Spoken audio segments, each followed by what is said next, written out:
सबसे पहले कल जो पढ़ा है उसको एक बार लिख लें, इससे याद रहे कि क्या किया था।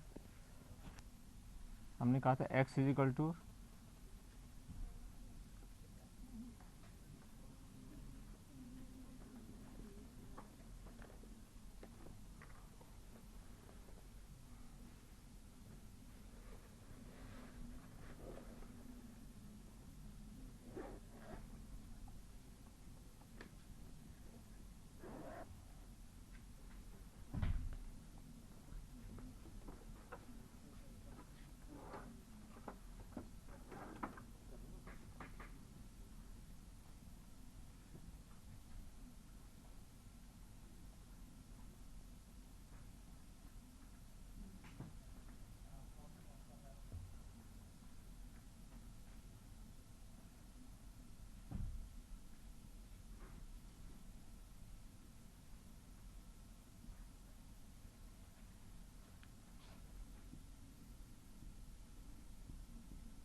k इज इक्वल टू क्या था, याद है? m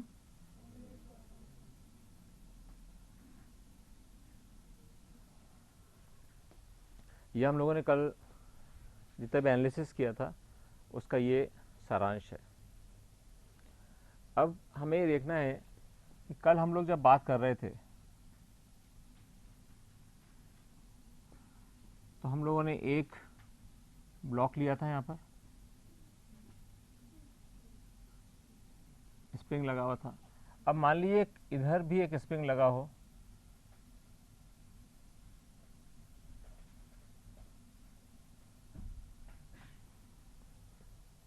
ठीक है, दोनों का स्प्रिंग कांस्टेंट k हो, इसका मास m हो, और अब हम इधर फोर्स लगाते हैं F।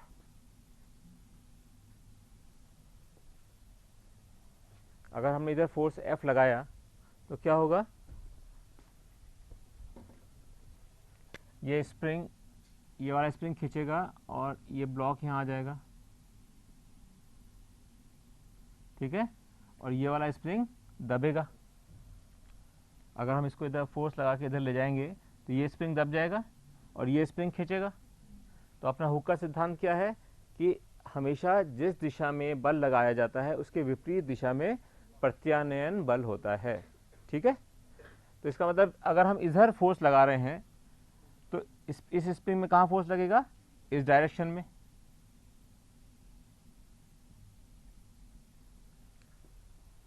ठीक है, कोई दिक्कत? अब इस वाले स्प्रिंग को देखो, ये वाला स्प्रिंग यहाँ दबा है।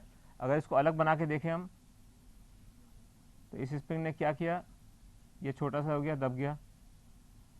अब ये क्या कोशिश करेगा, वापस इसको धक्का देके लाना चाहेगा कि इस ब्लॉक को इस स्थान पे आ जाए। तो इसका प्रत्यानयन बल किस दिशा में लगेगा, इसी दिशा में।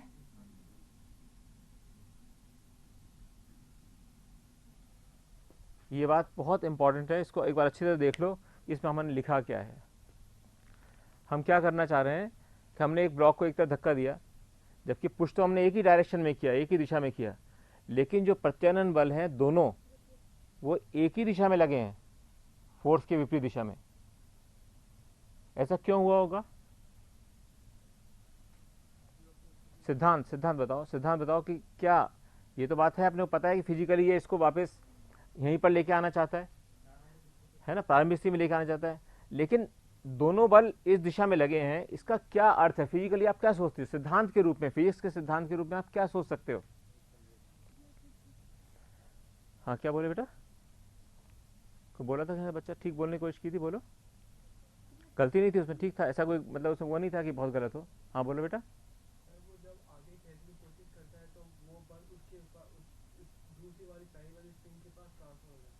हाँ, इसका मतलब ये हुआ कि अगर हमने यहाँ बाह्य बल लगाया तो जो स्प्रिंग का फोर्स होगा दोनों स्प्रिंग्स का वो उसके बराबर होना चाहिए। अपन ये सिद्धांत सीखा हुआ ना, मूल सिद्धांत, कि जितना हम फोर्स लगाएंगे प्रत्यानयन बल उसके बराबर होना चाहिए। तो हमने यहाँ पे F लगाया, तो केवल आंख मीच के अगर हम सोचते तो दोनों फोर्स के डायरेक्शन जो स्प्रिंग के हैं वो इसी डायरेक्शन में होते। बैठो बेटा। लेकिन हम वैसे भी कह सकते हैं, क्योंकि जब ये ब्लॉक इधर गया, इसको दबाया, तो ये स्प्रिंग को वापस फोर्स करके इसको इधर भेजने की कोशिश करेगा, और चूंकि ये स्प्रिंग खिंच गया है, तो ये स्प्रिंग वापस अपनी पुरानी स्थिति में आने के लिए इधर प्रत्यानयन फोर्स लगाएगा। यानी कि दोनों जो फोर्स है वो प्रत्यानयन फोर्स वो इस डायरेक्शन में लग रहे हैं। तो हम क्या लिख सकते हैं इसको, F is equal to, F किसके इक्वल होगा, माइनस Fs1 प्लस Fs2।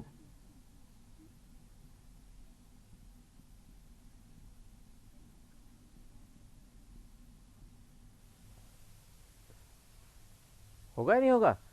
ये बल इधर है और प्रत्यानयन बल इधर है, तो ये नेगेटिव इसका विरोध करने वाला है, इसके बराबर आ गया। और अब हमें पता है कि Fs क्या होता है, हाँ, माइनस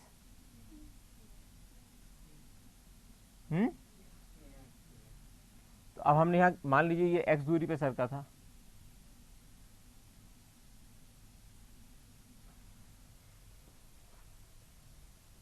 यहाँ माइनस के एक्स लिखेंगे या के एक्स लिखेंगे, ये बताए कोई बच्चा?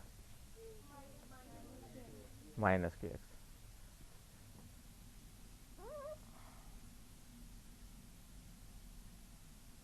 अभी बताओ कि मैंने इसको हाथ से क्यों हटाया अभी यहाँ पे?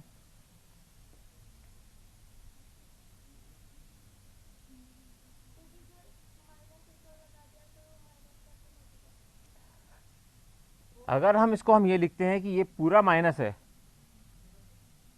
तो जीरो हो जाएगा, और F is equal to Fs1 plus F2 है, इसका मतलब कोई बल नहीं लग रहा, इसका मतलब स्प्रिंग जो है अपनी मध्य स्थिति पर आकर खड़ा हो गया है। ठीक है ना, ऐसा नहीं हो रहा है यहाँ पर, तो इसका क्या वैल्यू होगी, माइनस 2kx। और हमको पता है कि फोर्स इजिकल टू क्या होता है, मास इंटू एक्सेलरेशन। तो इसको हम क्या लिख सकते हैं, मास इंटू इसका त्वरण कितना है, याद करो त्वरण क्या होता है, इसलिए इसको अपन यहाँ लिख लिया जिससे कि अपन बार बार चीजें भूल ना जाए। इसको minus omega square x.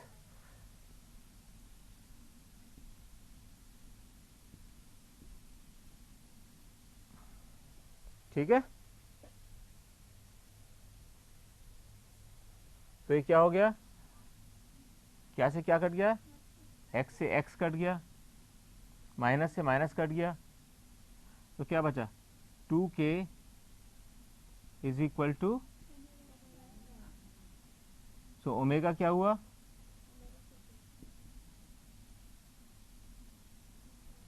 To के अपॉन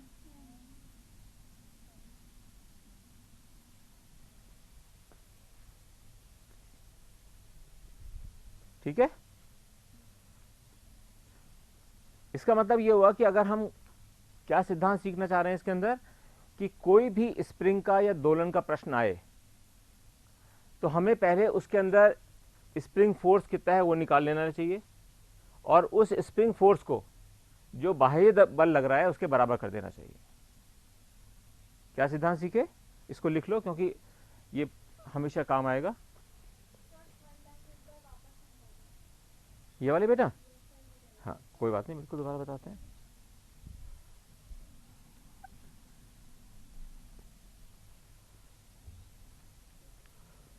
ये क्या हुआ, माइनस 2kx। बुरा मानने की बात नहीं, क्योंकि कोई बच्चे को नहीं आता, सबको आना चाहिए, जब भी अपने सफलता उसमें होगी जब ज़्यादातर बच्चे सीखें। ये हो गया माइनस 2kx, यह है फोर्स, यह है फोर्स, और हमको पता है कि फोर्स क्या होता है, मास इंटू एक्सेलरेशन। हमने इसका मास यहाँ पे लिया m, तो हमने लिखा ये किसके बराबर होना चाहिए, m, और एक्सेलरेशन क्या होता है, माइनस ओमेगा स्क्वायर एक्स, तो यहाँ पे लिखा माइनस ओमेगा स्क्वायर एक्स। तो अब हमारे पास क्या इक्वेशन बन गई, minus 2kx is equal to minus m omega square x. तो x से x कटा बेटा, माइनस से माइनस कटा, तो ओमेगा स्क्वायर क्या हो गया, m omega square is equal to 2k, इसलिए omega square is equal to 2k by m, और इसलिए omega is equal to under root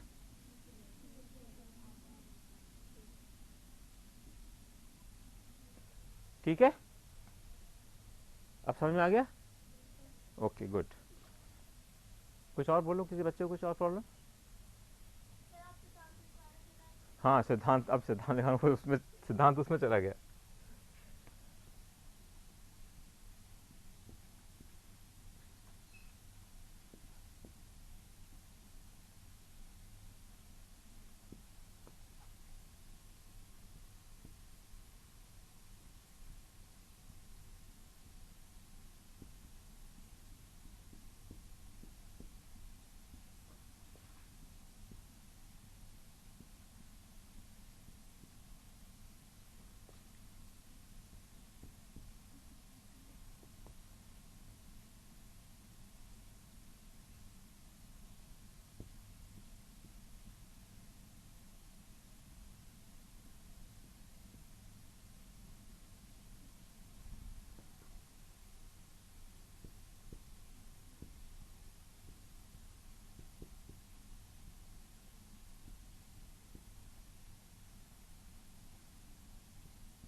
ये जरूर याद रखना कि दोलन का कोई भी प्रश्न आए, किसी भी तरह का, हो सकता है एक स्प्रिंग का आए, फिर दो स्प्रिंग लटके आ जाए। एग्जाम में तुमने देखा होगा बहुत बार दो स्प्रिंग लटके होते हैं, उसके नीचे भार लटका होता है, तो बच्चे सोचते हैं ये कहाँ से आ गया, क्वेश्चन कैसे करें। तो अपने को उसमें नेट बल निकाल के उसका कुल जो फोर्स है, मास इंटू एक्सेलरेशन आपने लिख ही रखा है, ओमेगा स्क्वायर एक्स है, टोटल मास जो होगा उसे गणना करके बराबर दोनों को रख दीजिए, कोई से प्रश्न का उत्तर आ जाएगा। इसमें कहीं भी कोई रटने का सिद्धांत नहीं, कोई ऐसा भी नहीं कि भैया फॉर्मूला याद करना है, कुछ नहीं करना है, क्योंकि अपने ये चार चीज़ें तो पता ही होंगी, क्योंकि हम ये तो लिख ही सकते हैं, और ये लिखते तो ये अपने आप पता चल गया, और ये हमने सीख ही लिया था यू इज टू हाफ के एक्स स्क्वायर होता है और के एम ओमेगा स्क्वायर होता है। ठीक है, कहाँ बेटा बच्चा, इसके द्वारा, ये इस एक्सेलरेशन के द्वारा उत्पन्न कारक है, ये कारक लिखना था मुझे।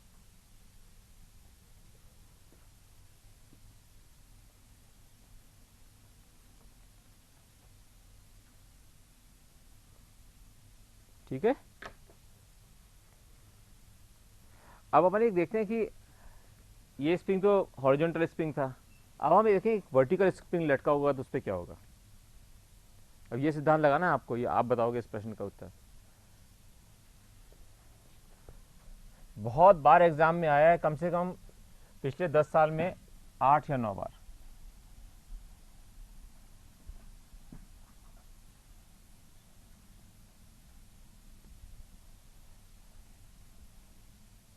जो सिद्धांत लिखवाया है उसी को लगाना है। मान लीजिए एक स्प्रिंग है,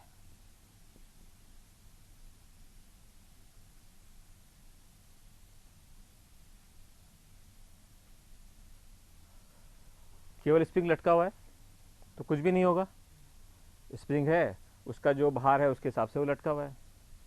अब इस स्प्रिंग पर हमने एक भार लटकाया,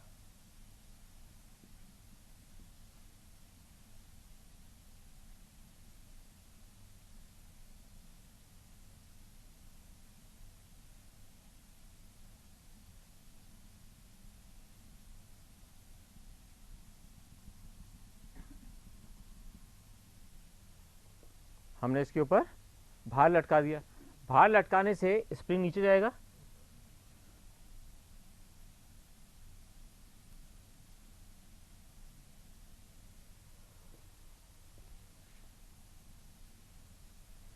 ये लेकिन दोलन करना प्रारंभ नहीं करेगा अभी तक। क्यों? क्योंकि हमने इसकी मध्य स्थिति से नहीं हटाया। हमने कोई स्प्रिंग लिया, उस पर एक वेट लटका दिया तो यूं ही रहेगा। कब आएगा इसके अंदर दोलन? कब शुरू हो सकता है? जबकि हम स्प्रिंग को उसकी मध्य स्थिति से नीचे ले जाएं खींच के। यानी कि स्प्रिंग की जो मध्य स्थिति ये है, इससे हम स्प्रिंग को नीचे ले जाएं।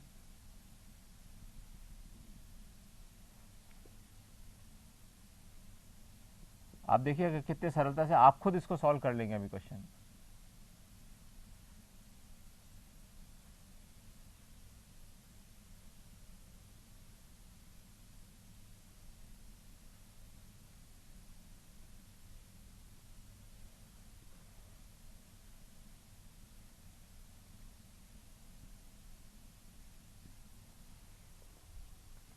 पहले इसका प्रश्न समझ में आ गया? प्रश्न क्या किया हमने, दोबारा समझो।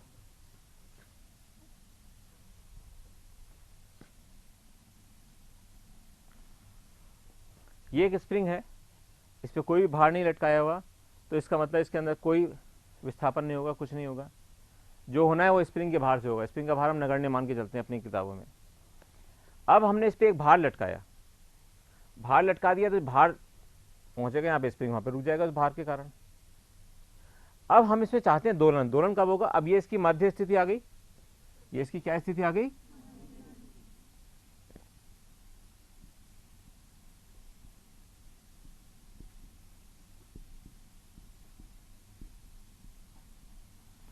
इस मध्य स्थिति से अगर हम किसी का विस्थापन करें, यानी कि मध्य स्थिति से किसी का विस्थापन करें, तब ये इसका प्रत्यानयन बल लगेगा और ये इसको वाइब्रेशन शुरू होंगे, यानी कि दोलन शुरू हो जाएगा। तो हम यहाँ पे क्या कर रहे हैं, हमने इसको नीचे खींचा। अब नीचे खींचा तो स्प्रिंग चाहेगा इसको ऊपर ले जाना, वो इसको ऊपर ले जाएगा, फिर नीचे आएगा। इस प्रकार ये दोलन करना प्रारंभ कर देगा। लेकिन इस दोलन का ओमेगा कितना होगा हमें निकालना है। इसका ओमेगा क्या होगा?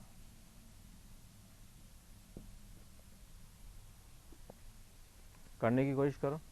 जो सिद्धांत बताया उसको लगाना है। क्या सिद्धांत बताया था?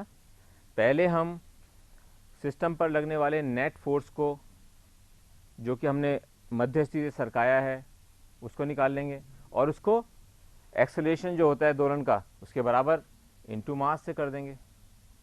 ठीक है, दोनों बराबर ही तो करने हैं हमको बल। पहला चैप्टर पढ़ा ना अपन ने, first chapter of second chapter of physics 11th। या अभी हमने जैसे सिद्धांत लिखा, क्या लिखा सिद्धांत? पढ़ो कोई बच्चा, बोलो क्या लिखा है? सभी प्रश्नों में हाँ, स्प्रिंग पर लगने वाले नेट बल को सरल आवर्त गति में उत्पन्न बल माइनस ओमेगा स्क्वायर एक्स के बराबर कर देते हैं। हाँ, कारक के कारण, यानी कि m into omega square x बल हो जाएगा। ठीक है, इससे ओमेगा व टी की गणना सरलता से हो जाती है। ठीक है। अब इसमें क्या करना है, अब अपन पहले यहाँ देखते हैं, चलो, जिससे बिल्कुल फंडामेंटल्स क्लियर हो जाएंगे आपके। जब हमने इसको यहाँ पे से यहाँ लटकाया तो ये बल लगेगा नीचे mg, और ऊपर प्रत्यानयन बल क्या लगेगा? स्प्रिंग वापस ऊपर जाने की कोशिश करेगा तो क्या लगेगा? यानी कि माइनस से ऊपर जा रहा है इसलिए वो माइनस तो उसके अंदर आ गया, के डी है ना, यहाँ पे डी सरकाया अपन ने, डी सरका ना उस वेट के कारण, इस भार के कारण डी सरका, तो फोर्स कितना हुआ? के डी। और अपन जानते हैं कि हुक के सिद्धांत के अनुसार ये विपरीत दिशा में होता है। तो जब हम इसको समानांतर ले रहे थे जमीन के, जब हम समानांतर जमीन के ले रहे थे तो हम इसको इस तरह से दिखा रहे थे। अब फर्क क्या हुआ है,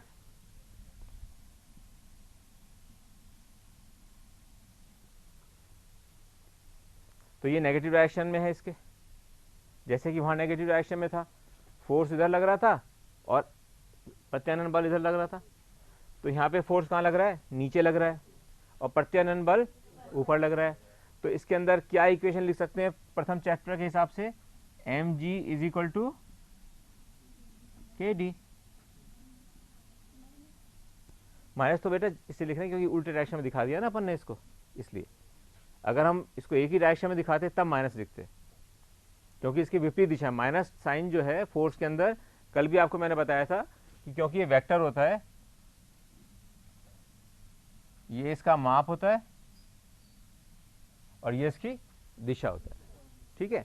तो हमने क्या किया यहाँ पर, जिस तरह कि अपन सेकंड चैप्टर में नहीं करते थे, इसके अंदर खूब सारे फोर्स और सारे कितने सारे क्वेश्चन किए थे हम लोगों ने, किए होंगे ना बहुत सारे आप लोगों ने क्वेश्चन, उस चैप्टर को भी दोहराएंगे अपन। लेकिन अभी पहले से यहाँ देखो कि इसमें फोर्स लग रहा है एम जी, और वो इस प्रत्यानयन के बराबर होगा, जब भी तो रुक गया वो आप यहाँ पर आकर। अगर प्रत्यानयन फोर्स के बराबर नहीं होता तो चलने लग जाता, लेकिन चूंकि प्रत्यानयन फोर्स के बराबर है इसलिए रुक गया यहाँ पे आके। तो ये जो नीचे बल लग रहा है वो उस बल के बराबर होगा जो कि स्प्रिंग के द्वारा ऊपर बल लग रहा है, इसलिए वो अपनी एक स्थिर जगह पर आकर बैठ गया। ये बात समझ में आ गई सबको। अब इसको देखो जरा, इस पे क्या हो रहा है, यहां तो ये बल लग रहा है,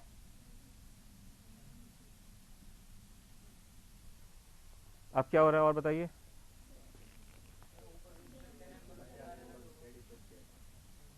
प्रत्यानयन बल क्या होगा,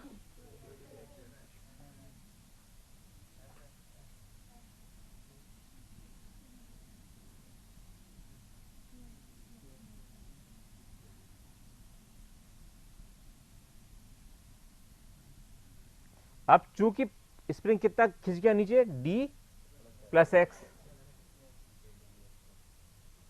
अब क्या अपना कितना खिंच गया, डी तो पहले खिंचा हुआ था, अब हमने टोटल कितना खिंच गया, यानी कि स्प्रिंग का जो टोटल बढ़ा हुआ लंबाई के अंदर वो हो गया डी प्लस एक्स। तो प्रत्यानयन बल क्या होगा, के डी प्लस एक्स। अब मैंने साइंस नहीं लगाए, अब तुम सॉल्व करके बताओ इसका सवाल। मैंने आपको दोनों चीज बता दी,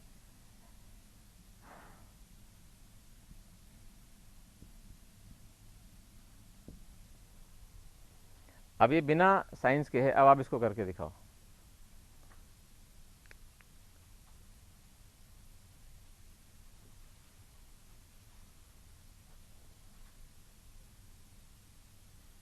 सिद्धांत वही है, लगने वाला नेट बल निकालना है, और नेट बल निकालेंगे जो बराबर करना है दोलन के एक्सेलरेशन और मास के गुणा करके। इतना सिद्धांत सिंपल है। क्वेश्चन इतना कठिन है, क्वेश्चन कठिन है ये लग रहा है देखने में आपको, अभी आप देखो करके देखो कितना इजी होगा।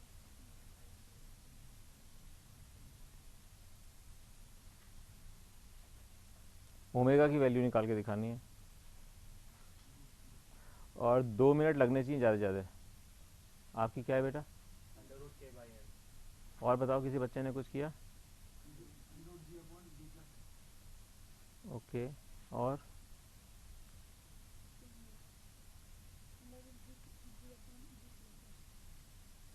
ओके, और एक आध बच्चा कोई बता दो, और उधर से बताओ बेटा, फिर मैं देखूंगा क्या। बच्चियों आप में से कोई बताओ आगे में जिसने किया हो, आप बच्चे आप भी कर लो फटाफट, बता रहा हूँ फिर मैं, आगे बैठे ना 4 लड़कियां, बताओ। ये वो क्वेश्चन है जो एग्जाम में बहुत ज़्यादा बच्चे सॉल्व नहीं कर सकते हैं, यहाँ आप लोग आंसर बता रहे हो सही, क्योंकि फिजिक्स होती बहुत सरल है।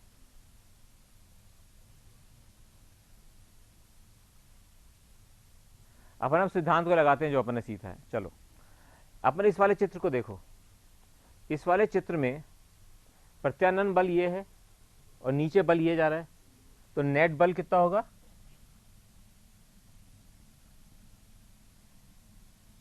नेट बल निकालना होता है ना, नेट बल कितना होगा, m g minus k D plus x, क्योंकि ये वाला फोर्स तो ऊपर लग रहा है और ये नीचे, तो नेट बल कितना हुआ, एम जी माइनस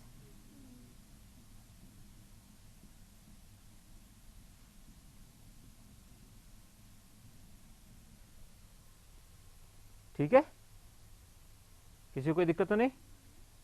बहुत सिंपल लिखा है अपन ने। इसको अगर खोलें तो क्या होगा, m g minus k d minus k x, और यहां अपन ने क्या देखा था, m g is equal to k d, m g is equal to, अगर हम m g is equal to k d रखें तो m g is equal to k d रखने पर नेट बल कितना आया,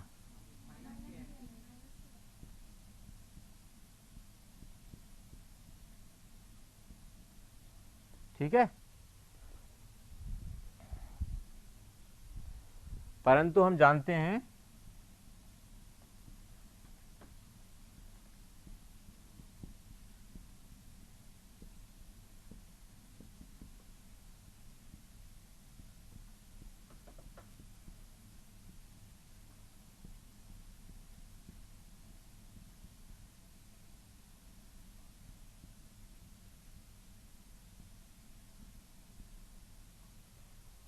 ठीक है, यही होता है ना, त्वरण पता है, त्वरण into mass, force, force is equal mass into acceleration, ठीक है। उससे देखो ये रहा, ये एक्सेलरेशन है माइनस ओमेगा स्क्वायर एक्स, इसको एम से गुणा कर दो तो minus M omega square X आया,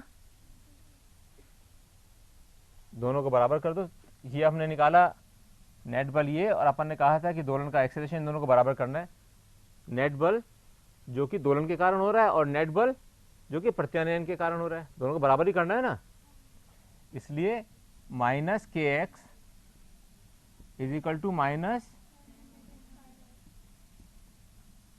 तो क्या हुआ कि x से x कट गया तो क्या बचा, m omega square k, so omega square is equal to k by m, omega is equal to,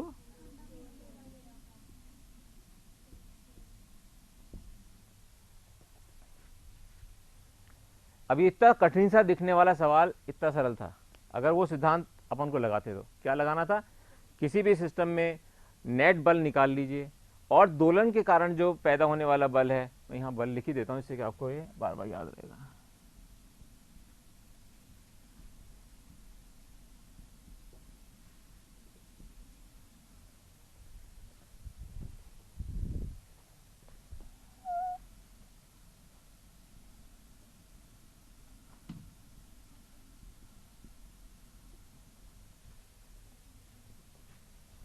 ठीक है, अब इस क्वेश्चन को थोड़ा सा और कठिन करें, ठीक है, अब देखना कैसा आपको लगता है उसको करने में। इतनी सरल सरल नहीं, आपको सडनली आपको लगेगा कि इतने कठिन क्वेश्चन एग्जाम में लगते हैं जो आप बिल्कुल छोड़ने की कोशिश करते हैं, वो बहुत ज़्यादा सरल होते हैं। सिद्धांत वही लगाना जो अभी अपन ने लगाया है। अब मैं एक और क्वेश्चन बताता हूँ आपको, क्वेश्चन जितने करोगे इतना फायदे में रहोगे।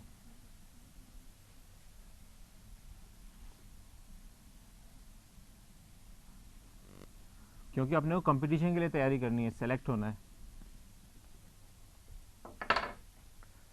अब मान लीजिए यहाँ एक ब्लॉक है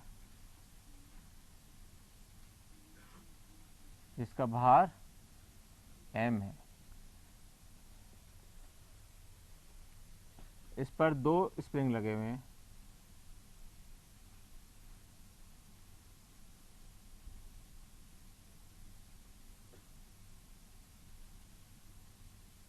इसका स्प्रिंग कांस्टेंट है K1 और इसका स्प्रिंग कांस्टेंट है K2। हमने इसको ब्लॉक को x दूरी तक सरकाया,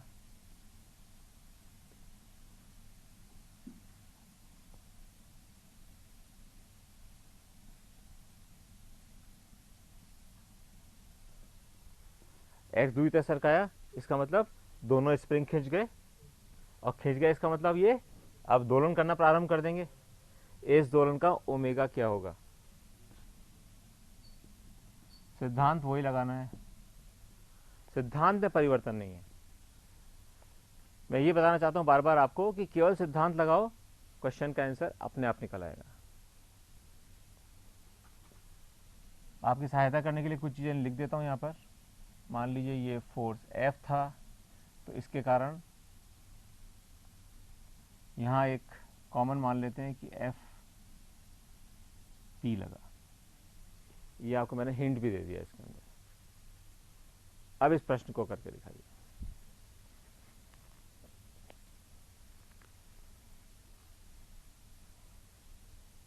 ये ध्यान रखिए कि जब हम इसको खींच रहे हैं और दोनों का स्प्रिंग कांस्टेंट फर्क है K1 और K2, इसका मतलब दोनों में बल अलग अलग रख रहा होगा, लेकिन विस्थापन दोनों का एक x ही है।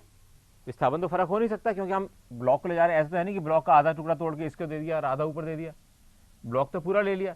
इसलिए दोनों के दोनों स्प्रिंग जो है वो x दूरी से खींच रहे हैं, लेकिन उनका K1 फर्क है, तो दोनों में अलग अलग फोर्स लगेगा, अलग अलग बल लगेगा। बल क्यों लगेगा? बल्कि अपन ने सिद्धांत सीख रखा है, बल क्या होता है? क्या होता है?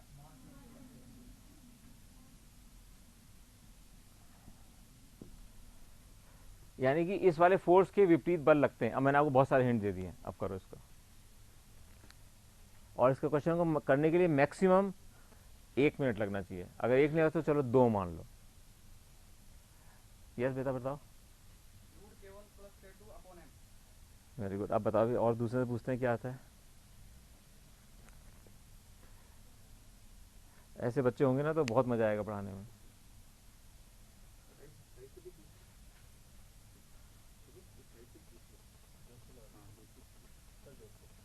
जोधपुर वाले बच्चों, आप बताओ इसका क्या उत्तर होगा, निकाल के देखो। यहाँ पर एक बच्चे ने बताया एक उत्तर, क्या बताया बेटा, दोबारा बताओ।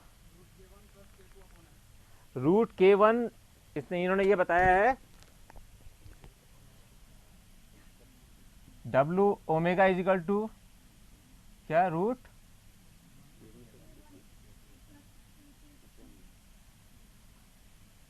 ये इस कक्षा में बताया है एक विद्यार्थी ने, और 1 मिनट के अंदर इसने निकाल के बताया है। अब आप और बताइए कि क्या आंसर है। हाँ बेटा आप बोलो, आप भी यही कह रही हो? किसी का फर्क आंसर आ रहा है? अब ये एक बहुत बड़े आश्चर्य की बात है जो आपने की है। अगर ये क्वेश्चन आईआईटी में अच्छे अच्छे बच्चे नहीं कर पाते हैं, बहुत मुश्किल है।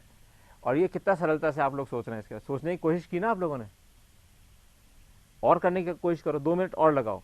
ये क्वेश्चन अगर आपने सॉल्व कर लिया, इसका मतलब इस दोलन के अंदर जो 3 क्वेश्चन आते हैं वो तीनों बिल्कुल सही होंगे। सिद्धांत वही लगाना है, नेट बल जो हमारा मास इंटू एक्सेलरेशन, मास माइनस ओमेगा स्क्वायर एक्स के बराबर करना है। इतनी सीधी सी बात है।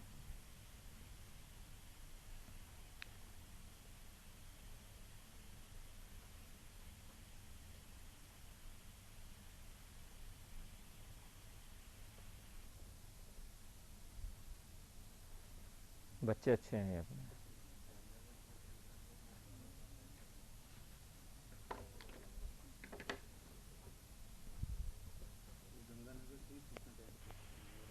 गंगानगर वाले बच्चों कुछ कोशिश कर रहे हो आप लोग?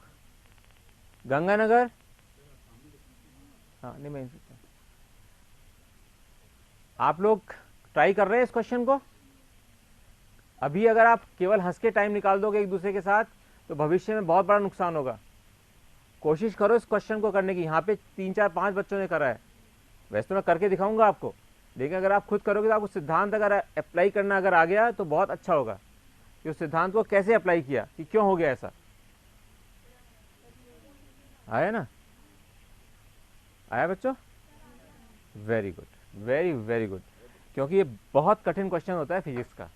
अब इसको देखते हैं अपन कि कैसे कर सकते हैं सरलता से। आप लोग बिल्कुल रेगुलरली क्लास अटेंड करना, ठीक है? आप लोग बहुत कुछ कर सकते हो, बहुत वंडर्स कर सकते हो। सबसे पहले हमने ये देखा कि इधर जब फोर्स लगाया है तो ये फोर्स इस प्रत्यानयन बल के बराबर होगा। वो प्रत्यानयन बल मान लीजिए अपन ने कहा, ऊपर लिख दिया कि Fp है। P क्यों लिखा मैंने? समानांतर है इसलिए पैरेलल।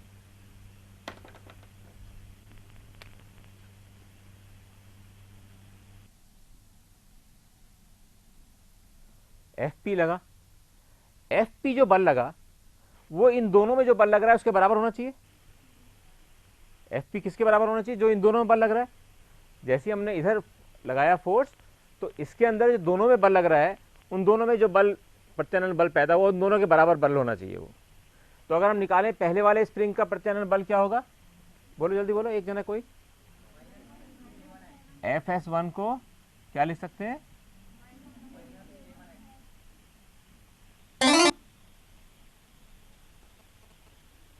ठीक है, एफ एस टू दूसरे में क्या लगेगा?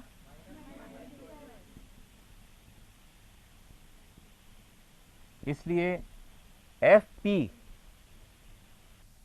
यानी कि दोनों में मिला के कितना लगेगा? माइनस K1X प्लस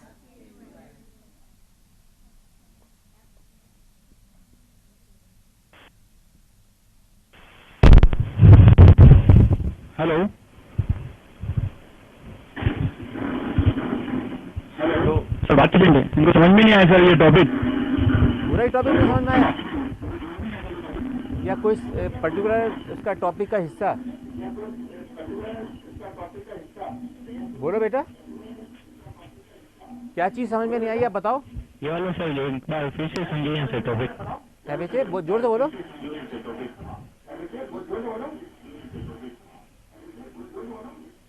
आप पूछो, आप मुझे बताओ कि क्या चीज समझ में नहीं आई, मैं दोहरा दूंगा पूरा उसको दोबारा, कोई दिक्कत नहीं है।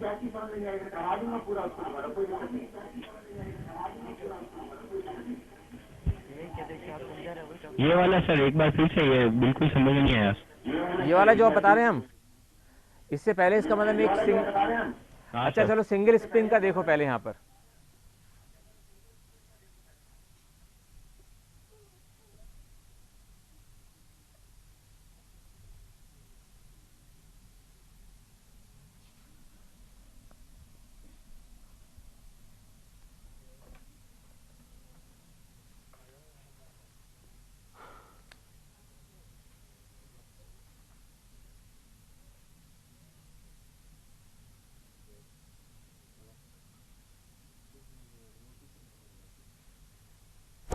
अगर इसको दोबारा सिद्धांत को समझने की कोशिश करें, आपने परसों क्लास अटेंड नहीं करी होगी।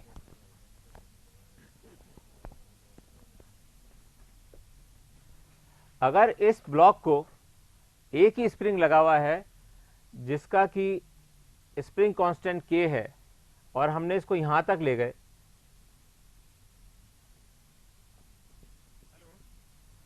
तो स्प्रिंग के अंदर जो बल लगेगा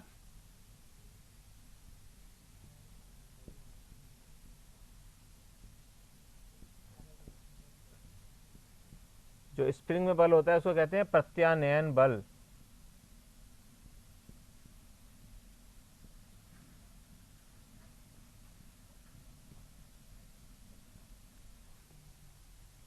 स्प्रिंग में बल लगेगा Fs,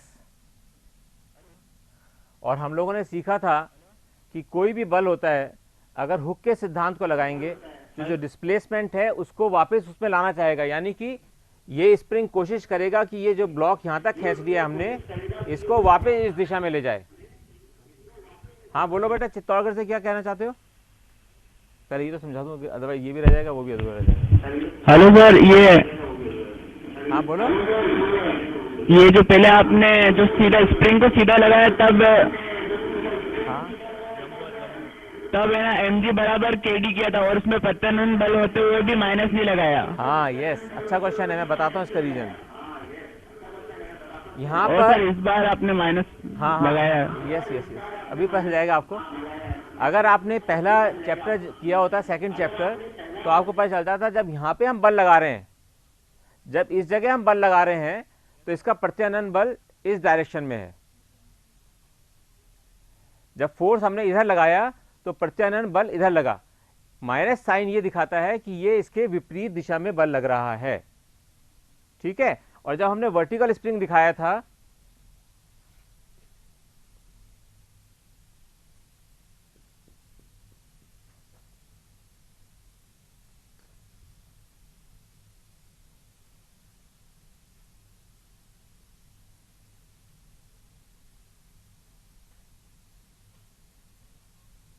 अब हम यहाँ पर सिर्फ ये कह रहे हैं कि यहाँ पर अगर mg फोर्स नीचे चल रहा है, नीचे है, तो इसका प्रत्यानयन बल कहाँ होगा? ऊपर दिशा में, तो वो विपरीत दिशा में हुआ।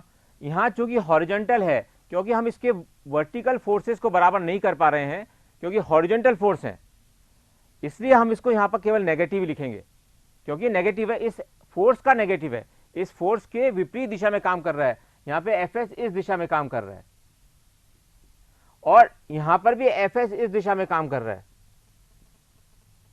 तो नेट बल क्या होगा? यहां पर mg माइनस Fs, ये नेट बल है।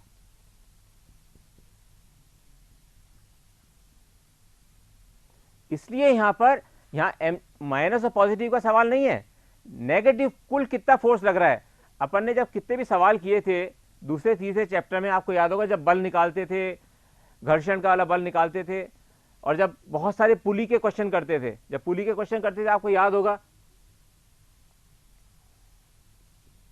यहां mg होता था, लेकिन ये इस फोर्स के बराबर होता था, जो टेंशन इसमें क्रिएट होती थी, आपको याद है?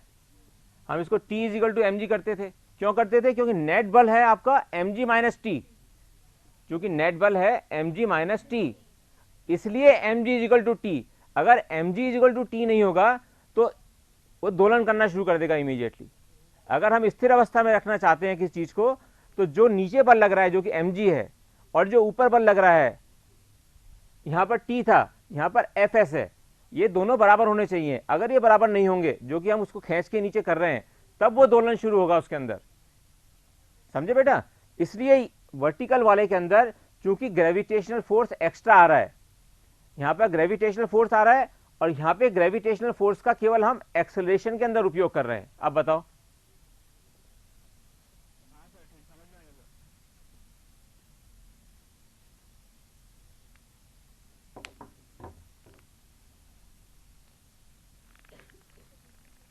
एक्चुअल में एक तो ये करवाइएगा, ये ना इनसे कहें कि रेगुलरली क्लास अटेंड करें।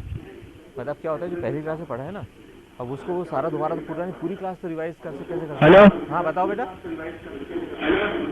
हेलो, तो समझ में आ गया? समझ में आया?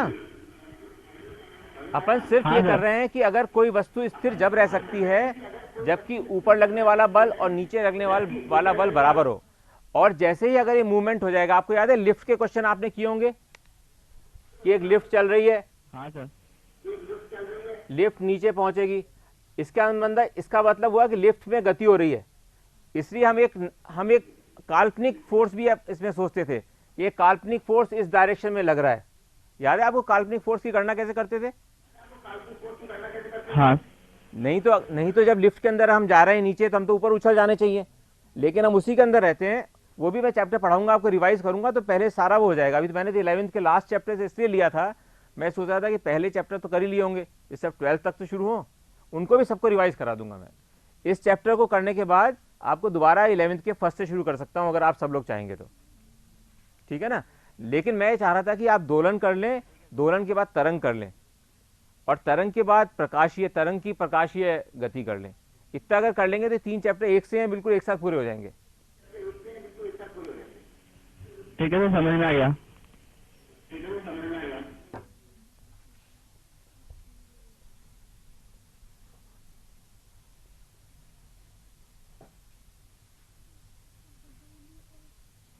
हाँ, यहाँ पे हम लोगों ने क्या किया, यहाँ हम लोगों ने किया कि फोर्स किसके बराबर होगा? Minus x k1 plus k2। यानी हमने निकाला यहाँ पर Fs1 ये था, Fs2 ये था, तो Fp वो माइनस k1 x और k2 x, यानी कि minus x k1 plus k2 के बराबर होगा। ये हमने निकाल लिया कि ये टोटल बल अगर ऐसा होता तो। लेकिन अगर ये टोटल बल इधर लग रहा है और डिस्प्लेसमेंट x है, मान लें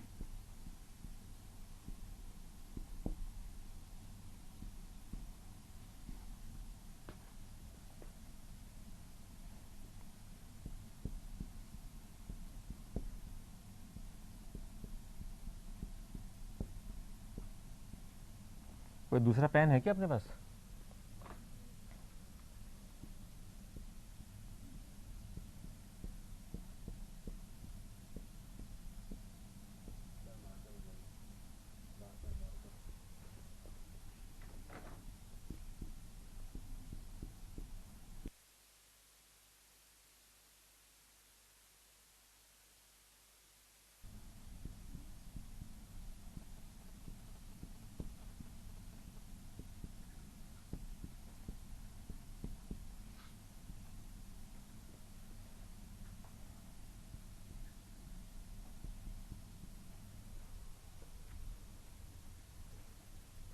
ये माने कि दोनों स्प्रिंग का समानांतर संयोजन में, अगर ये दोनों अलग अलग नहीं हो, ये दोनों स्प्रिंग अलग नहीं हो और इन दोनों का जो कॉम्बिनेशन है उसकी जगह एक ही स्प्रिंग लगाओ जो कि इन दोनों के स्प्रिंग के बराबर हो, तो कैसा चित्र बनेगा, जैसा कि हम लोग यहां पे कर रहे थे।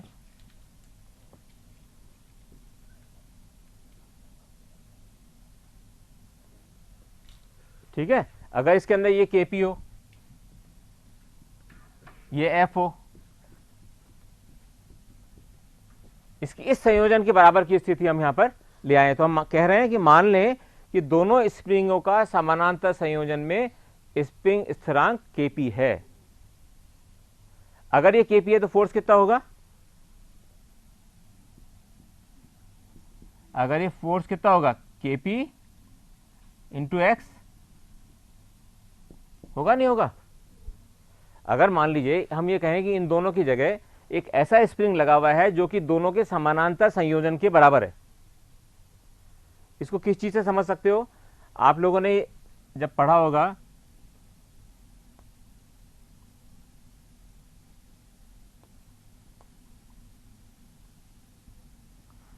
रेजिस्टेंस R1 रेजिस्टेंस R2, ये दोनों पैरेलल में लगे हुए हैं, तो हम लोग क्या कहते थे कि इनका एक समायोजन का, यानी कि इन दोनों के बराबर का जो रेजिस्टेंस मान लीजिए RP है, कहते थे ना, कहते थे कि इसकी जगह मान लीजिए हो सकता है हम ये माने कि RP एक लगा हुआ है, केवल एक ही लगा है। ये बिल्कुल वही बात यहां कर रहे हैं हम, जो आपने पढ़ रखा है उसी को दोहरा रहे हैं।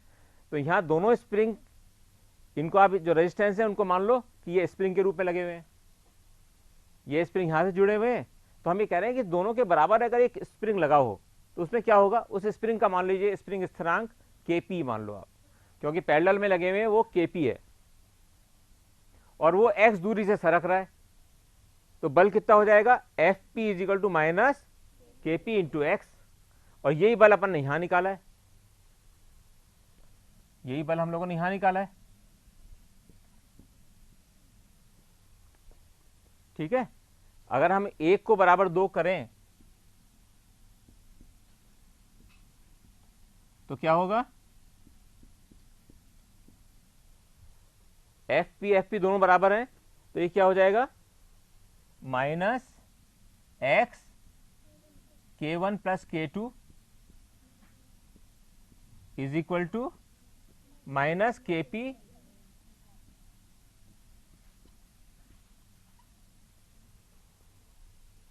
ठीक है, तो ये क्या हो गया, कट गया, इससे माइनस से माइनस कट गया, तो केपी क्या आया,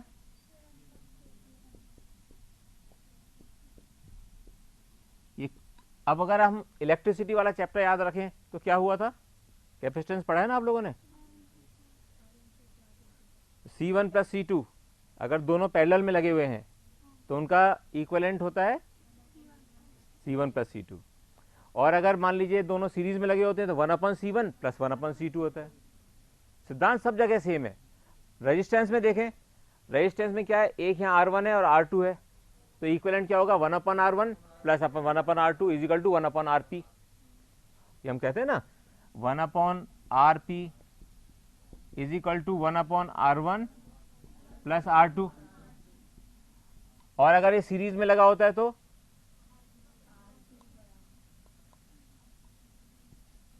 ये 10th में भी किए होंगे आप लोगों ने, 11th में भी, सब में। यहां आरपी क्या होगा,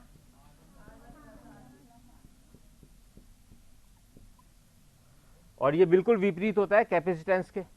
जो कैपेसिटर होते हैं, अगर कैपेसिटर जानते हो उस कैसे दिखाते हैं उनको, ये अगर दो कैपेसिटर सीरीज में लगे हो तो क्या होगा, Cp क्या होगा, 1/, ये फर्क है, 1/C1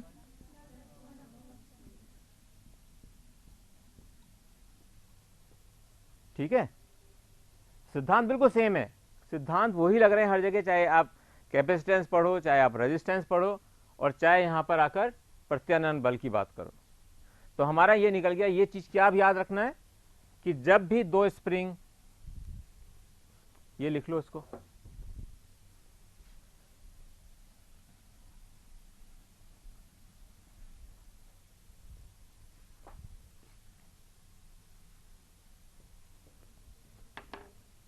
ये वाला है।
तो उनका स्प्रिंग स्थिरांक क्या होगा?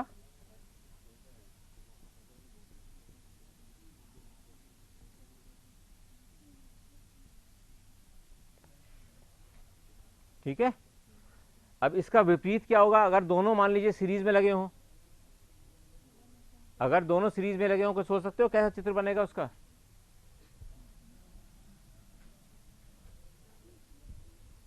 अगर दोनों सीरीज में लगे हों, ये क्वेश्चन पिछली बार आईआईटी में आया था।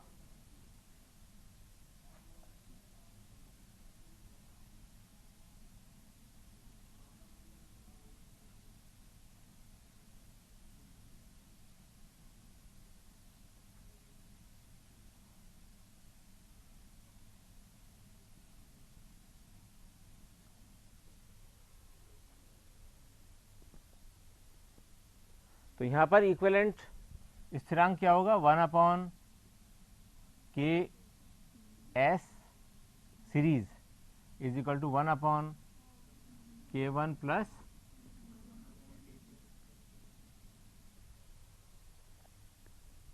है सरल इसको याद करना, क्योंकि अपन रेजिस्टेंस का हमको पता ही है, कैपेसिटेंस का पता है, इसको हम सीधा लिख सकते हैं। अगर ये दोनों पैरेलल में जुड़े हुए हैं तो उनका जो इक्विवेलेंट Kp होगा वो K1 प्लस K2 होगा। अगर वो सीरीज में जुड़े हुए हैं तो उनका इक्विवेलेंट Ks कैसे निकालेंगे? 1 Ks is equal to 1 K1 plus 1 K2। इस सिद्धांत को किसी बच्चे को समझने में दिक्कत हो तो बताएं, अपन उसको दोहरा सकते हैं। ये प्रश्न अभी हुआ नहीं है पूरा, इसको हमने रोक लिया था जिससे कि और चीज़ें सारी कर लें पहले। ठीक है, अब वापस इस प्रश्न पे आ जाओ।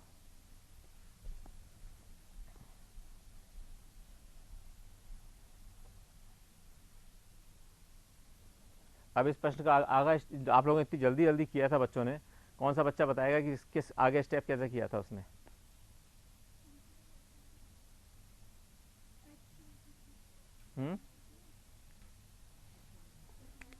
एफ पी था, सही है, आप लोग सही है, आइडिया आ गया। I am very very happy.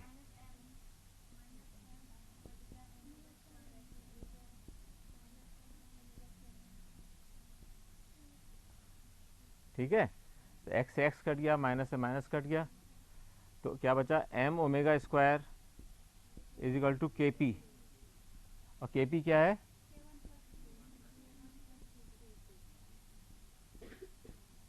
तो ओमेगा क्या, ओमेगा स्क्वायर क्या हो गया?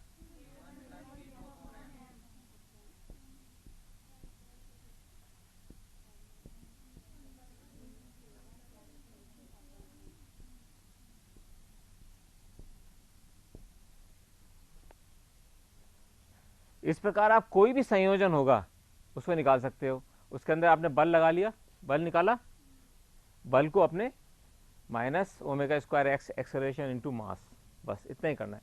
कोई भी क्वेश्चन अगर आ जाए आपका स्प्रिंग का, अपन ने 3-4 तरह करके देख लिए। सिंगल स्प्रिंग हो तो ऐसे, दो पैरेलल में लगे होंगे तो यो, और यहाँ पर आपको के एस का मान पता चल जाएगा, और के एस का मान पता चलते ही आप वो निकाल सकते हैं। के एस का मान पता लगते ही कैसे? एफ इज इक्वल टू के एक्स, तो वहाँ पे आप के एस का मान निकल जाएगा। बस के का मान कैसे निकालना है ये आना चाहिए आपको। यहाँ के अंदर एक स्पेशल बात है कि अगर ये फोर्स लग रहा है यहाँ पर, जिससे आपको याद रह जाए वो बता रहा हूँ। अब यहाँ जो फोर्स लग रहा है हेलो, हाँ बेटा।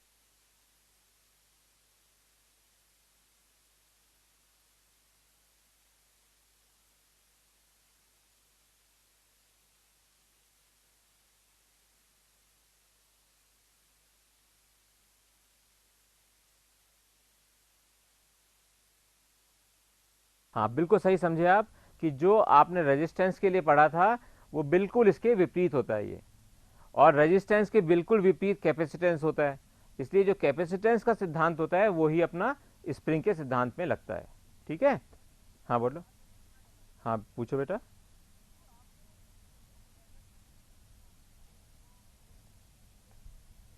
हाँ बेटा, हाँ इसलिए नहीं लिया बेटा, क्योंकि जब हम किसी भी बलों को प्रदर्शित करते हैं तो कोई भी बल जो होता है वो एक वेक्टर क्वांटिटी होता है, तो वेक्टर क्वांटिटी में उसकी मात्रा और उसका डायरेक्शन दिखता है। तो जब हमने उसका डायरेक्शन ही विपरीत दिखा दिया, अगर हम उसको केवल दिखाते, मैं जो चित्र बना रहा हूँ उसको देखो, अगर हम वैसे दिखाते तो उसका,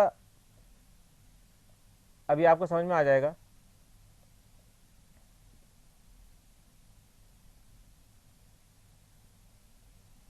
अगर हम यहाँ mg लगाते और हम कह रहे हैं, हाँ अगर हम कह रहे होते कि जो प्रत्यानयन फोर्स है वो विपरीत दिशा में होता है और इसके बराबर होता है, तो हमने क्या कहा, विपरीत दिशा तो ये हो गई, दिशा दिखा दिया, और बराबर कितना होगा, mg के बराबर होगा।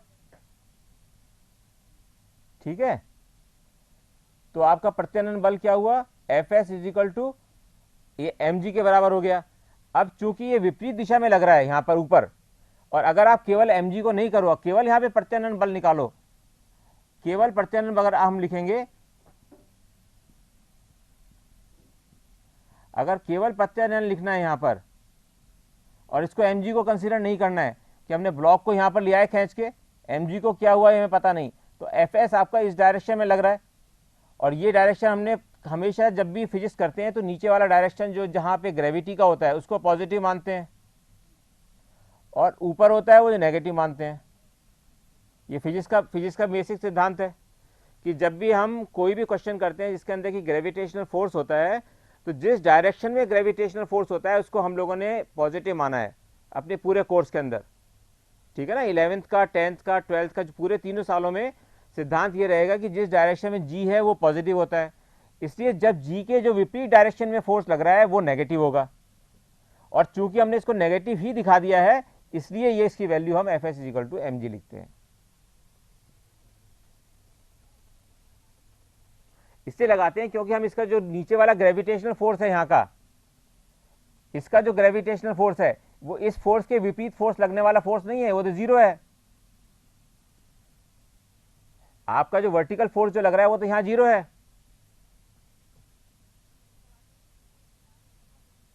नहीं, अगर अपन डायरेक्शन सही लगा रहे हैं तो माइनस लिखने की जरूरत नहीं है, ये माइनस केवल उसकी दिशा को दिखाता है, क्योंकि ये वेक्टर होता है, कोई भी वेक्टर माइनस उसकी दिशा को दिखाता है, उसका जो पूरा जो लंबाई होती है एरो की वो मानक मात्रा दिखाती है और उसकी जो एरो है वो दिशा को दिखाता है।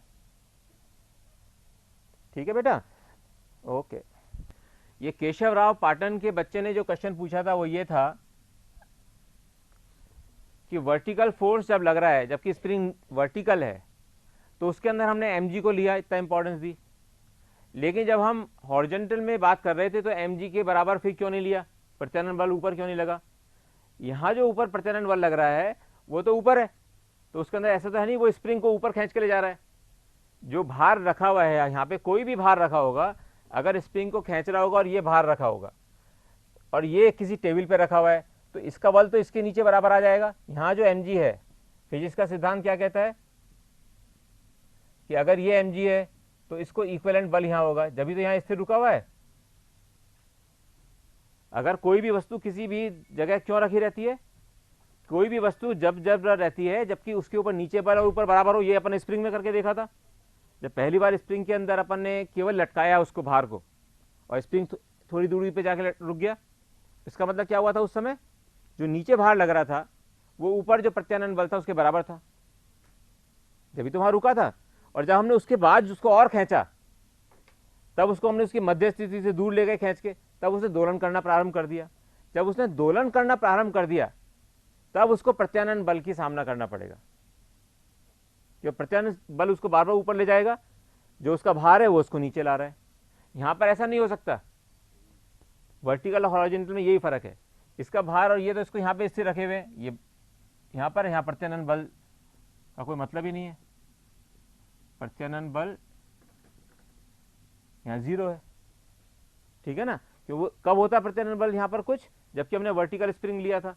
जब हम लोगों ने वर्टिकल स्प्रिंग लिया, जैसे हमने इसको मध्य स्थिति से नीचे खींच के ले गए, अगर नहीं ले गए तो केवल लटका हुआ है, केवल लटका मतलब नीचे का भार और ऊपर जो फोर्स लग रहा है वो बराबर होगा, तभी तो उस स्थिति पर रहेगा।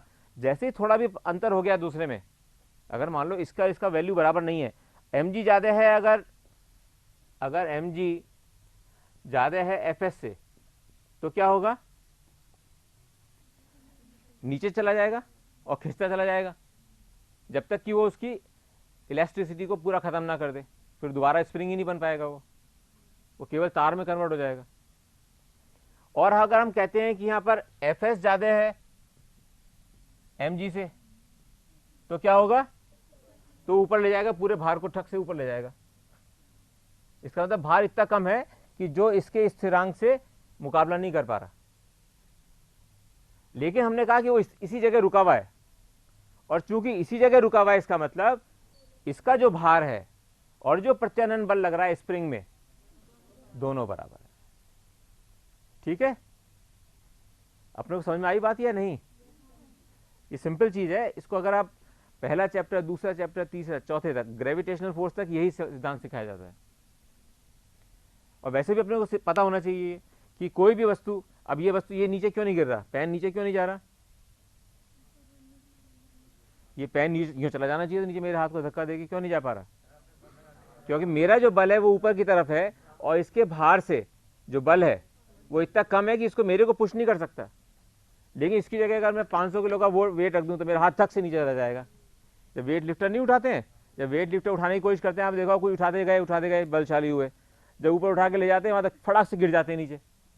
वो क्यों होता है, क्योंकि जब वो बल जो नीचे से बल लगा रहे हैं उठाने में, और जो बल mg के कारण, यानी कि उसके अंदर जो टोटल भार लगा रखे हैं 100 किलो इधर 100 किलो के इधर, 200g, जो 200g का जो बल नीचे लग रहा है, मैं उससे कम बल लगा पा रहा हूं, और मैं उसको बराबर ले जब यहां स्थिर कर लेता हूं उसको ले जाके, इसका मतलब मैंने जो बल लगाया है और जो उसका नीचे बल लग रहा है mg से, वो दोनों बराबर है।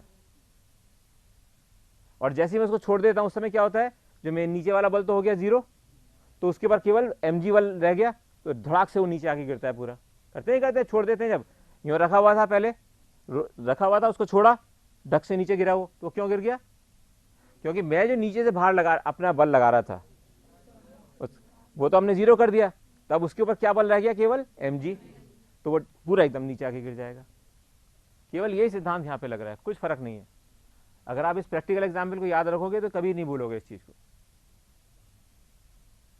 ठीक है, और इसी प्रकार जब भार आप बाजार में जाते हो, बाजार में वो स्प्रिंग होता है, तोलने वाला स्प्रिंग, तोलने वाले स्प्रिंग पे आप भार लगाते हो, तो उस पर आ जाता है लिखा हुआ कितना भार है। वो कैसे आता है, आपने उसके ऊपर कुछ लटकाया 2 किलो, तो वो स्प्रिंग नीचे सरकेगा थोड़ा सा, उसके ऊपर एरो लगा होता है ना, देखा है स्प्रिंग बैलेंस, उसमें एरो लगा होता है, एरो नीचे चला जाता है, क्यों, अंदर स्प्रिंग लगा हुआ है, वो एरो नीचे चला गया, क्यों, क्योंकि स्प्रिंग का जो स्प्रिंग स्थिरांक है, वो जो प्रत्यानयन बल लगा रहा है वो कम है mg से, और उस बल से हमने उसका मापन कर रखा है कि इतना नीचे सरकेगा तो 1 किलो है इसका प्रत्यानयन बल, इतना सरकेगा तो इसके अंदर 2 किलो प्रत्यानयन बल लग रहा है। तो जो स्प्रिंग हम बच्चे से बाजार में ले जाके वो नापता है बोरियों उठा के, उसका मतलब यही है कि उस स्प्रिंग पे वो इतना भार लगा रहा है, और जो प्रत्यानयन बल है उसका, वो उसके इक्विवेलेंट कर रहा है, जब तो वहां रुक जाएगा आके एक जगह। अपन जब बल लटकाते हैं स्प्रिंग के ऊपर, नीचे अगर लगाया हमने, वो देख रहा है स्प्रिंग नापने के लिए लगाया ठक से, स्प्रिंग नीचे चला गया, इसका मतलब जितना वो भार था उसका, उतना ही वहां पे प्रत्यानयन बल लगा ऊपर, तो हमारा वेट आ गया। हम उस पर मार्क कर देते हैं कि इतना प्रत्यानयन बल लगा, इसका मतलब इसके अंदर इतना भार है। जैसे सिलेंडर घर पे उठाते हैं, बिल्कुल वही, उसमें यही हो रहा है। सुई भी हो सकती, दोनों में से कुछ भी हो सकता है। ये तो स्प्रिंग लगा के, अभी कुछ आज से 1-2 साल पहले तक केवल स्प्रिंग वाले आते थे। अब उस स्प्रिंग को, क्योंकि लोगों ने क्या बदमाशी करनी शुरू कर दी कि जो एरो होता था उसको मोड़ने लग गए, मोड़ने लग गए तो जैसे कम नीचे भार है तो लेकिन वो ज़्यादा प्रत्यानयन बल दिखा रहा है। उस चीज़ को दूर करने के लिए उन्होंने क्या किया कि उस स्प्रिंग के साथ एक मीटर जोड़ दिया कि अगर ये स्प्रिंग नीचे इतना सरकेगा तो ये ऊपर वाली सुई इतनी सरकेगी। समझे आप? एक वो लगा दिया, गियर लगा दिया, जैसे अपनी गाड़ी में नहीं होता है, गाड़ी में गियर होता है नहीं होता है कि हम गाड़ी आगे चला रहे हैं, आगे क्यों चल रही होती है गाड़ी? आगे गाड़ी क्यों चल रही होती है? यानी गाड़ी आगे क्यों? आपने गाड़ी अंदर बैठ के स्टार्ट करी और गाड़ी आगे चलने लग गई, ऐसा क्यों? उस पर किसी ने तो बल लगाया नहीं, गाड़ी ऐसे कैसे चलने लग गई आगे? साइकिल पे तो आप कह सकते हो कि मैं बैठा था, मैंने पैडल मारे और फिर आगे चलने लग गए, पर गाड़ी में तो आपने केवल इंजन स्टार्ट किया, उसके बाद गियर चेंज किया। अब बताओ गियर चेंज करने से क्या कर रहे हो? जैसे ही गियर चेंज किया हमने तो इंजन के अंदर जो पिस्टन चल रहा था उसके अंदर अधिकतम बल लगा, और वो अधिकतम बल जो लगा, इसलिए हम कहते हैं कि जब स्टार्ट करते हैं गाड़ी तो गियर 1 में स्टार्ट करते हैं, क्योंकि उस समय हमें अधिकतम बल की आवश्यकता है जिससे गाड़ी आगे चलना तो शुरू हो। जब वो चलना शुरू होगी तब हम उसको गियर 2 में, 3 में और 4 में लेके आते हैं। अब हम इसको ज़्यादा स्पीड से ले जा सकते हैं, उस समय हमें बल नहीं चाहिए, उस समय ज़्यादा। हाँ, अब बताओ जिस गाड़ी में अगर गियर नहीं हो तो क्या उस गाड़ी को स्टार्ट करके आगे ले जा सकेंगे? नहीं लगा सकते, गाड़ी स्टार्ट ही नहीं, आगे नहीं जाएगी नहीं। आप उसको जीरो, इसका अर्थ ये हुआ बेटा कि आप उस गियर को 0 गियर में डाल दो, 0 गियर में डाल के गाड़ी खड़ी कर दो, उसके बाद आप कितना ही एक्सीलरेटर दबा दो, गाड़ी आगे नहीं जाएगी। इसका मतलब गियर का होना बहुत जरूरी है, कि वो गियर ही वो उस बल को प्रदान कर रहा है इंजन में। आप 0 गियर में डाल के गाड़ी खड़ी कर दो, कुछ नहीं होने वाला। आप उसको एक्सीलरेटर को दबाते चलाओ, एसी चला लो अंदर, उस पर जरूर पेट्रोल खर्च हो जाएगा, अदरवाइज कुछ नहीं होने वाला। ठीक है, नॉन गियर बाइक नहीं होती है वो नॉन गियर बाइक नहीं, उनके अंदर क्या होता है, अभी वो चैप्टर आने दो, एक्चुअल मैं अभी से पढ़ा दूंगा तो आपको उसका सारा जो इंटरेस्ट है वो सब खत्म हो जाएगा, क्योंकि ये सब बहुत इंटरेस्टिंग चीजें होती हैं और ये सारी चीजें आनी चाहिए। ये कुछ भी नहीं है, इसका छोटे छोटे सिद्धांत हैं, और जब एग्जाम में क्वेश्चन आता है अगर वो सिद्धांत याद रह गए आपको तो बहुत सरलता से उन क्वेश्चन को सॉल्व कर लोगे। इसलिए स्प्रिंग के इतने अपन ने क्वेश्चन, इतने कंसेप्ट किए हैं जिससे अपने मन में बैठ जाए कि स्प्रिंग अगर स्थिर है तो दोनों का नीचे वाला भार और ऊपर प्रत्यानयन बल बराबर है। अगर वो नीचे हम ले गए उसको खींच के, इसका मतलब हमने प्रत्यानयन बल से ज़्यादा नीचे भार खींच लगा दिया है, अपना दम लगा दिया है, और उसको वापस खींचने के लिए स्प्रिंग को ऊपर ले जाना चाहेगा और वो दोलन करना स्टार्ट कर देगा। इस प्रकार दोलन स्टार्ट होता है। ठीक है ना। एक चीज़ मैं आज लास्ट बताना चाहता हूँ, अब क्योंकि टाइम मेरे को कम देते हैं यहाँ पर, लेकिन आखिर में एक चीज़ बताता हूँ आज के लिए लास्ट।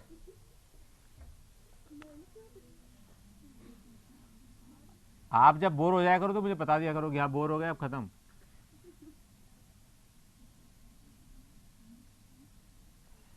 बस ये लास्ट चीज बताना चाह रहा हूं कि अभी तक तो हमने सीखा था कि इस वाली एक्सिस पे पॉइंट चल रहा है,